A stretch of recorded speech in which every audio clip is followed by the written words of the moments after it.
North Sea oil and gas. Now, most countries around the world regard oil and gas as natural resources so profoundly important that it's considered a national asset. In fact, if you look, around 75% of the world's production and 90% of proven oil reserves are actually in the hands of state-owned oil and gas companies. Now, what's interesting in the UK is that the North Sea exploration can actually be compared very closely to that of Norway for a number of reasons. Norway essentially owns the other half of the North Sea continental shelf and oil and gas reserves in that area, and since the 1960s has extracted a very similar amount of oil and gas. However, the UK and Norway took ideologically diametrically opposed approaches with three key differences in terms of ownership, taxation, and fundamentally what to do with the windfall from North Sea oil and gas. Since 1986, the UK government has fully privatised the upstream sector, meaning that the only method of revenue generation was via taxation. The tax take is now very small, and in fact for the past decade or so, unbelievably, the taxpayer has actually been subsidising oil and gas exploration in the North Sea. So the UK taxpayer has actually been propping up the profits of private oil and gas companies. In contrast, Norway since 1990 has saved and invested a percentage of the oil and gas revenues into a sovereign wealth fund, more formally known as the Government Pension Fund Global.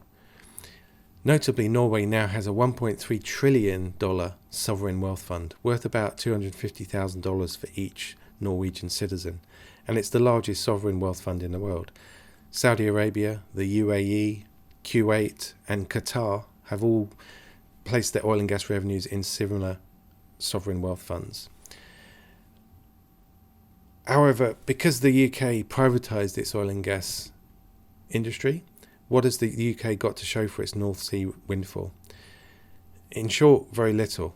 The Conservative UK government of the 1980s squandered the North Sea oil proceeds on short-term tax cuts, mass unemployment, and government spending, which benefited the baby boomer generation. And quite astonishingly, the UK's former Secretary of State for the Environment at the time, Michael Heseltine, has also admitted that Britain under Prime Minister Margaret Thatcher, and I quote, squandered the windfall, end quote, on short-term consumerist policies such as subsidised housing and mortgage tax relief policies. Michael Heseltine also said that he would have preferred to see the money invested in a sovereign wealth fund. But most significantly about those tax cuts were that they uniquely benefited the baby boomer generation by temporarily lowering taxes for that generation, whilst at the same time denying future generations of the benefits of the exploitation of that national asset. In short, it made the baby boomers artificially richer and future generations poorer.